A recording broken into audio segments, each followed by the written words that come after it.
Me gusta mucho cómo lo dice en la Reina Valera 60, sé que a lo mejor estás más acostumbrado a la Nueva Traducción Viviente, pero me gusta mucho lo que le está diciendo Pablo a Timoteo. Esto tiene mucha significación porque Pablo ya estaba muy anciano y esta segunda carta que escribió a Timoteo fue la última carta que escribió Pablo. Ya era un hombre con mucho recorrido, con mucha experiencia, ya había recorrido la mayor parte del mundo conocido predicando el Evangelio, había levantado iglesias, había levantado discípulos, y le dice esto a Timoteo: sino participa de las aflicciones por el Evangelio según el poder de Dios, quien nos salvó, a ti y a mí, y nos llamó con llamamiento santo, no conforme a nuestras obras, sino según el propósito suyo y la gracia, lo que nos fue dado de a gratis por medio de Jesús antes de los tiempos de los siglos. ¿Por qué me gusta tanto esta parte? Porque cuando Asa me dijo que los chavos entiendan que nuestro verdadero inicio se dio en la cruz del Calvario, pero veo que el amor de Dios es tan, pero tan grande para con ustedes y para conmigo, que no inició en la cruz, sino aquí Pablo le está diciendo a Timoteo: Dios ya tenía preparado esto para cada uno de nosotros desde antes de los tiempos y de los siglos, que Jesucristo fuera manifestado a ti y a mí, porque Dios tenía un propósito en todo eso. Y hay una brecha generacional entre ustedes y yo me acuerdo cuando yo tenía tu edad, y a tu edad, si fuera el promedio de edad de ustedes 22 años, 20, yo todavía no conocía a Jesús. Yo lo conocí hasta los 27 años. Pero en el entonces, cuando yo lo conocí en 1989, pues la juventud era muy diferente a la de hoy. Y yo me pongo a pensar, ¿de qué manera se puede presentar la palabra siendo fiel a la verdad, sin que a ti te parezca aburrida, sin que a ti te parezca anacrónica, que ya como que ya no es el tiempo? ¿De qué manera? Pero confío que el Espíritu Santo te pueda hacer ver que Dios tenía un propósito desde antes de los tiempos de los siglos para contigo, y que el cumplimiento de ese propósito que Dios tenía, siquiera antes de que el mundo empezara y que el tiempo empezara, ahí sí vino a cumplirse cuando Jesucristo se hizo hombre, cuando el Verbo se hizo carne y habitó entre nosotros. ¿Y con qué fin? Uno de los apóstoles que estuvo más cercano a Jesús, que era Juan, y que el Evangelio incluso relata que se recargaba en el pecho de Jesús, decía algo en su primera carta, que dice que si alguno de nosotros decimos que no hemos pecado, hacemos a Dios mentiroso, porque todos hemos pecado. Y dice que todos los que hemos pecado y nos mantenemos en ese estado, estamos destituidos de la gracia, del reino de Dios. Pero pareciera que en este tiempo, cuando a algún chico se le dice eso, pues, ay, no manches, eso es de la Biblia y eso, pues, ¿a poco tú crees ese choro? Y así como que dicen, yo ni creo que exista ni el cielo ni el infierno. Y empiezan a tener ciertos pensamientos, porque yo no sé ahora, pero en tu prepa, en tu universidad, pues, ¿con cuántos cristianos te encuentras? ¿Con cuántos chavos que creen realmente en Jesús tú te encuentras? Y más bien la gran mayoría no cree en nada. Pero yo quisiera que tú pensaras por un momento algo que te quiero decir. Tú puedes ser que creas o no creas, o más o menos creas, pero a mí me impactó una vez que yo escuché una entrevista de una periodista norteamericana que estaba entrevistando a un pastor cristiano, y la mujer se empezó a comportar de una manera muy grosera y muy insolente con el pastor, burlándose de lo que él estaba hablando, y le dijo: a mí todo lo que usted me dice me suena como a fábulas. Todo lo que viene en la Biblia a mí me suena como a fábulas, como a cuentos, como cosas imaginarias pero no reales, que nunca existieron. Y el pastor nunca perdió la calma y le dio una contestación que a mí me llamó mucho la atención. le dijo: mire, señorita, si yo creo en la Biblia, leo la Biblia, estudio la Biblia, pero sobre todo obedezco la Biblia, a mí me hace una mejor persona y me hace una persona que beneficio a mi familia y a la sociedad a través de lo que yo hago. Y si esto fuera cierto, si esto fuera mentira, yo no perdí nada, porque todos viví correctamente y bendije a la sociedad. Pero si esto es verdad, la que se va a perder para siempre es usted. Y dije: órale. ¿Por qué te digo esto? Porque si tú estás entre dos pensamientos, estás indeciso, estás indecisa, yo te pondré el mismo ejemplo. Si tú piensas que esto es imaginario, que esto es irreal, que esto es una fantasía y que no es verdad, te plantearía la misma situación. Si tú vives conforme a esto, a ti no te va a hacer daño y te va a hacer un bien, y a los que te rodean también. Pero si tú piensas que esto es mentira y vives de la otra manera, qué desagradable y gran sorpresa se puede llevar alguien cuando llegue el fin del tiempo y se dé cuenta que esto era verdad. Va a ser un shock bastante fuerte. Otra cosa que yo veo en ustedes, y me pongo en sus calcetines y digo: sí la tienen difícil, es que en el caso de muchos de ustedes que nacieron dentro de un hogar, por llamarle entre comillas cristiano, un altísimo porcentaje de ustedes no han tenido un buen ejemplo de sus padres de vivir la palabra de Dios. Y muchos de ustedes están desilusionados con el cristianismo porque no lo ven en sus padres, no lo ven en mucha gente que ustedes conocen. Pero ¿saben una cosa? Todo eso es humo, porque al final del día esto se convierte en algo entre tú y Jesús. Esto se convierte en una decisión personal tuya, independientemente de lo que te digan en la universidad, independientemente de lo que escuches en las redes, independientemente de lo que escuches en YouTube, independientemente de todo, esto cae simple y sencillamente en que se convierte en algo, una decisión entre tú y Jesús. Regresando a lo que te decía de Juan, él dice: el que dice que no ha pecado hace a Dios mentiroso, porque Dios dice: todos han pecado, todos están destituidos, pero de tal manera yo los amo que voy a enviar a mi Hijo Jesucristo. Y tú tienes que entender, te tiene que caer el 20, que tu verdadera vida no inició cuando tú naciste. Tu verdadera vida y tu verdadero inicio es en la cruz, es con Jesús. Si tú eso no lo entiendes, si eso tú no lo has vivido, yo creo que Dios en estos días, en este tiempo, va a querer hacer algo contigo. No me atrevería a preguntar quiénes andan así como que dudosos, como que todavía no lo creen, como que están desilusionados de esto, porque a lo mejor no van a ser honestos y no van a levantar la mano y no se van a querer balconear. Pero a mí sí me preocupa que esta generación tenga tantos elementos en su contra para creer en Jesús. Pero por eso se tienen que hacer muchos esfuerzos porque tú realmente tengas ese contacto. Hace rato en la alabanza dijeron: este tiempo es padre porque buscamos tener una experiencia con Dios, y es de lo que se trata. Quiero leerte otro texto en Efesios 1, 3, 8. Dice: toda la alabanza sea para Dios, el Padre de nuestro Señor Jesucristo. Y fíjate también lo que dice aquí: que nos ha bendecido con toda clase de bendiciones espirituales en los lugares celestiales, porque estamos unidos a Cristo.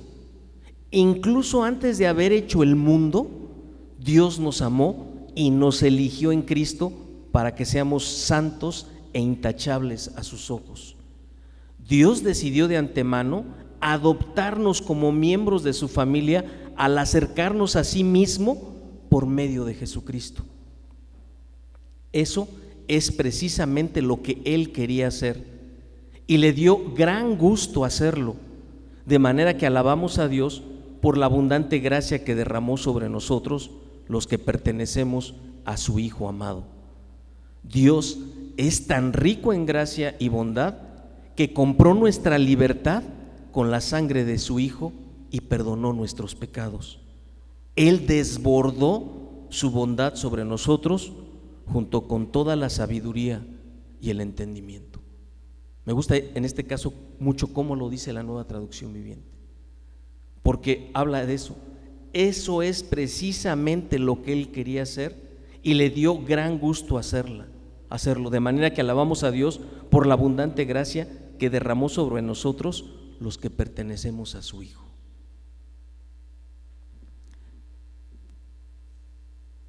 Y yo me pregunto una cosa más: si tú te sientes de esta manera, porque también en Efesios dice que también nos escogió antes siquiera de haber creado el mundo, lo mismo que leímos en 2 de Timoteo. Y Dios quiso que se cumpliera allí, en esa cruz, con la muerte de Jesucristo y su resurrección. Pero te quiero hacer una pregunta y me gustaría que me ayudaras contestándome. ¿Tú crees que la fe se hereda? Levanten su mano los que consideran que la fe no se hereda. Levanten su mano. Muy bien, bájenla. Ahora levanten su mano los que creen que la fe sí se hereda. Muy bien. Porque efectivamente ustedes tienen razón. Dios no tiene nietos. Dios solamente tiene hijos. Los que por su propia voluntad, los que por revisarse a sí mismo dicen: yo necesito de Jesús, como el último canto que cantamos, glorioso día en que Él me salvó. Y al principio de ese canto dice: yo necesitaba un Salvador. Pero ¿quién es el que necesita, el que considera que necesita un Salvador? El que ya se dio cuenta del estado de su corazón, el que ya se dio cuenta de lo que sale de aquí y lo que sale de acá y lo que sale de acá, y dice: estoy re mal, necesito un Salvador. ¿Por qué te pregunté si crees que la fe se hereda? Porque ese es el otro asunto, que a lo mejor muchos dicen: no, pues yo soy de familia cristiana. Y dices: pues es que eso no existe. Tú tienes que ir voluntariamente a Jesús, reconociendo tu estado y reconociendo que necesitas un Salvador. Romanos 8, 15 y 16 dice: y ustedes no han recibido un espíritu que los esclavice al miedo. En cambio recibieron el Espíritu de Dios cuando Él los adoptó como sus propios hijos. Ahora lo llamamos Abba Padre, pues su Espíritu se une a nuestro espíritu para confirmar que somos hijos de Dios.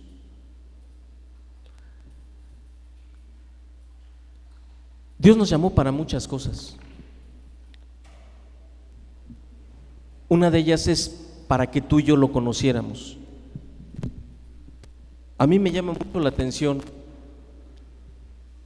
que el Señor Jesucristo en un momento en Juan 17:3 responde algo que uno se pregunta, o al menos yo me lo he preguntado: ¿qué es la vida eterna? Y el Señor en Juan 17:3 dice: y esta es la vida eterna, que te conozcan a ti, el único Dios verdadero, y a Jesucristo a quien tú has enviado. Y tú dices, te quedas pensando y dices: Jesús mismo explicó, Jesús mismo dijo que la vida eterna consiste en conocer a Dios y conocer a Jesucristo. Nada más que déjame decir, ese verbo conocer no es como tú que dices: ya vine aquí y ya conocí Club Primavera. En el contexto, ese conocer es conocer de una forma íntima, como cuando el esposo se une íntimamente con su esposa. Por eso en el Evangelio decía: y conoció a su mujer, refiriéndose a Adán. Y después, refiriéndose de José a María, dice que no conoció a María sino después de que Jesús nació. Y ese conocer se está refiriendo a algo muy íntimo, y es el mismo término que utiliza Jesucristo cuando dice: en esto consiste la vida eterna, en que conozcan al Padre y que me conozcan a mí. ¿Pero de qué manera? de una manera íntima, cercana, real. Y eso solamente es persona a persona. Te pueden guiar, te pueden ayudar, te puedes congregar, puedes leer la Biblia, pero a menos que tú tengas experiencias personales con Jesús, tú de oída vas a conocer a Dios, pero no lo vas a conocer de forma real.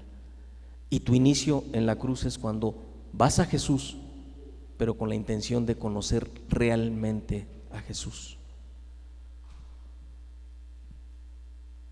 Quiero terminar, teníamos inicialmente más tiempo y tenía más cosas que decirte, pero me quiero reducir esto, porque esto va a tomar un sentido y quiero que lo pienses muy bien. Me gustó mucho al principio los cantos que hicieron de que tengo un tic y no sé qué rollo. ¿Cómo iba? Y yo decía, más que un rompehielos, es una terapia para que se te quite el miedo a hacer el ridículo. Porque pasas al frente y estás ahí, aunque y le mueves y dices, no, a mí que soy tan penoso, dices, bueno, es la terapia para que se me quite el miedo a hacer el ridículo. ¿Y qué tiene que ver con lo que te quiero decir para terminar? Quiero que pienses bien lo que te voy a preguntar, porque con esto vamos a terminar. Tu inicio en la cruz lo decides tú, pero ese inicio, yo espero que así como no te dio pena decir yo tengo un tic, y moviste la cadera y moviste la cabeza y hiciste todo eso, que a mí me hubiera dado pena, porque soy penoso y le tengo temor a hacer el ridículo, esa es la verdad. Y me pareció bueno. Aquí yo quiero hacerte una pregunta, pero quiero que la pienses muy, muy bien. ¿Tú consideras que tú realmente, por tu propia voluntad, por una intencionalidad real de tu corazón, te has acercado verdaderamente a Jesús? ¿O es porque en eso creen tus papás? Porque tu círculo de amigos son de Calacuaya y son cristianos. Porque si no vas a la iglesia te castigan en tu casa. Por lo que fuere. Pero quiero que pienses bien honestamente delante de Dios si tú realmente ya has ido con toda esa intencionalidad de tu voluntad, has ido realmente a Cristo. Piénsalo bien un momento. No des por hecho, no, si yo ya hasta sirvo, yo ya me bauticé, yo ya hice esto, ya hice el otro. Haz de cuenta que eso no existiera y solamente piensa, verdaderamente yo, de mi voluntad, de la intencionalidad real de mi voluntad, ¿me he acercado a Jesús? ¿He ido yo a Jesús? Te dejo un ratito que lo pienses. Y te pido un favor, nada más te quiero pedir un solo favor. Si tu respuesta es no, yo te pido de favor, te ruego es más, que te pongas de pie. Si tú dices, no, yo no me he acercado de esa manera a Dios. Si no te doy vergüenza hacer aquello, yo te pediría que tampoco te dé vergüenza. Si ahorita tú en tu corazón reconoces, no, yo no he ido así, con ese corazón, a buscar a Jesús de mi propia voluntad. Sí, ya sé que te está pasando por la mente, híjole, ¿qué van a decir? Que si me paro ahorita, pues si dicen que yo a lo mejor soy buena cristiana, y si yo hasta estoy sirviendo y yo esto. Pero quiero ahorrarte que no te estés engañando a ti mismo, a ti misma con eso. Si no ha sido así, ponte de pie. Te lo pido de favor, Dios quiere hacer algo contigo, pero necesita que tú le digas, sí, cierto, yo así y de mi propia voluntad yo no te he buscado así.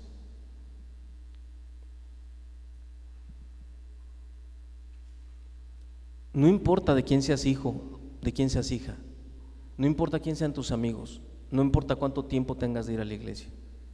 Te lo pregunto por tercera vez, si tú no has hecho eso realmente de tu corazón, de tu propia voluntad. Estamos dejando un poco más de tiempo y estamos sobre el tiempo. Ponte de pie, por favor, te lo ruego. Eso que tú estás haciendo de ponerte de pie significa más de lo que tú te imaginas, porque Dios está viendo que no te está avergonzando ponerte de pie. Ok, si sobre la oración alguien más se quiere poner de pie, siéntate. Padre, desde antes del mundo, antes siquiera que formaras los cielos y la tierra, antes de que siquiera empezara a correr lo que conocemos como tiempo, tú ya habías pensado en cada uno de nosotros y nos habías apartado para que tuviéramos un encuentro real y personal con tu Hijo Jesucristo. Él es la vida, Él es la verdad, Él es la resurrección. Y Señor, yo ruego por estos jóvenes que se han puesto de pie. Te doy muchas gracias por el valor que tuvieron de ponerse de pie. Y lo mejor de todo, Padre, tú nunca los has juzgado. Y si a ellos les da temor que sus amigos alrededor los juzguen, que no tengan temor, porque a tus ojos es de estima lo que están haciendo en este momento. Y mi oración, Padre, mi oración, te suplico, Dios, te ruego, Padre, que tú te manifiestes a estos jóvenes. Te lo pido con todo mi corazón, que tú te manifiestes y que puedan ver que tú eres un Dios real, que no eres una fábula, que no eres una fantasía. Y aún toca el corazón de los que están sentados y se sienten igual que los que están parados. Pero a estos jóvenes que tuvieron el valor, yo te ruego por la vida de tu Hijo Jesucristo, que te manifiestes a ellos, que toques su corazón y que puedan tener una prueba palpable de que los amas y que los quieres atraer a ti para caminar con ellos. Hazlo así, mi Dios, te lo ruego. Y también por los que no se quisieron poner de pie, te lo suplico en el nombre de Jesús. Amén. Gracias, chicos. Gracias. Dios les bendice mucho.